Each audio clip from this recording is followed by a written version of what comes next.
Well, staying with the excitement of the World Cup, it's time for today's press review, and I'm joined by Alica Gadeva. Alica, you're staying in Mexico with a look at how the papers have been reacting to this exciting win for the team. That's right, Alison. And I want to start by this headline by El País's Mexico edition. And the headline reads, Mexico World Capital of Football. It kind of says it all.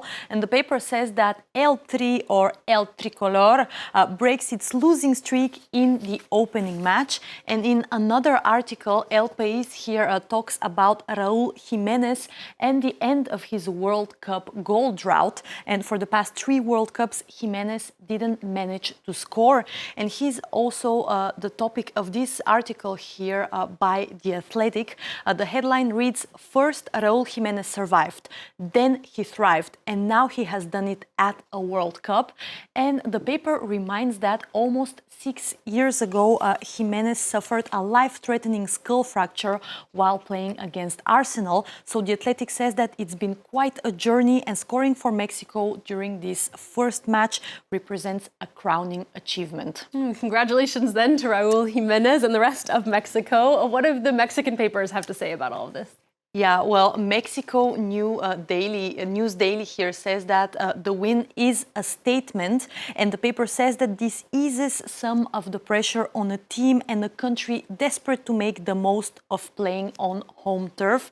And then El Norte here talks about the violent clashes between protesters and law enforcement before the match, but also there were some more calm protests about different causes.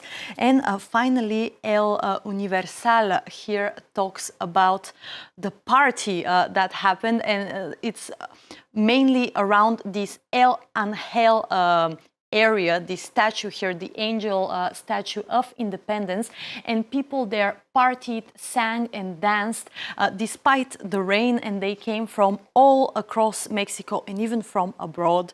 And yeah, I heard that the party was great, Alison. It sounds like a good time then for all the football fans. During the opening game though, Alica, the referee showed 3 red cards. That's quite a lot. What are the papers saying about that?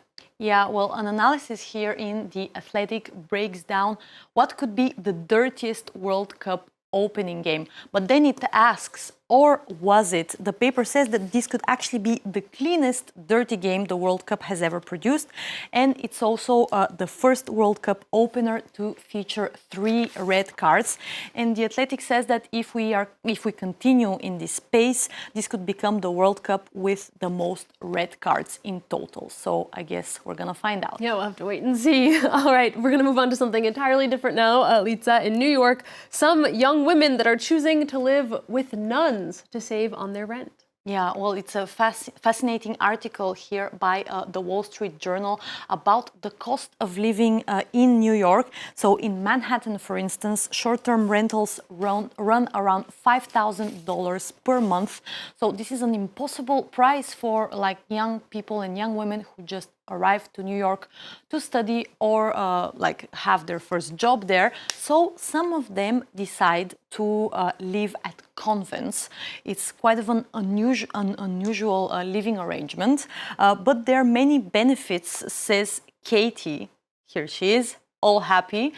She says that she enjoys the safety and the community and the warm dinner on the table every night. Sometimes there's even a breakfast, but there are also some strict rules. For example, curfew hour is at 11 p.m. or midnight every night.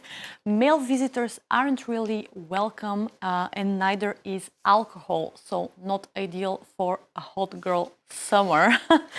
And Sister Maria de Jesus here said that she doesn't go to bed if she doesn't know where one of the girls is, while Sister Rita says that she loves living with the girls and it makes her feel young. Maybe not an ideal situation for the party girls out there, but I have to say that the free food and the kind nuns makes it look pretty good, also the price.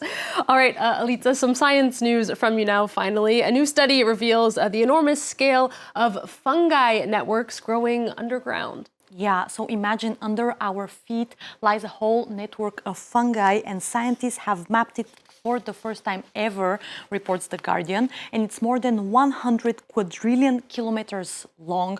That's almost a billion times the distance from the Earth to the Sun. And it's not like mushrooms, they're more like cells that help with climate change and are absolutely important for the health of plants. And a team of researchers used machine learning to map them, and one of them said it was the most exciting studies of their career. I have to say, I'm not entirely surprised knowing how trees have their networks of roots underground. A good reminder that the world is very, the natural world at least, is very much connected. Alica, thank you for that. Alica Gedeva with today's press review.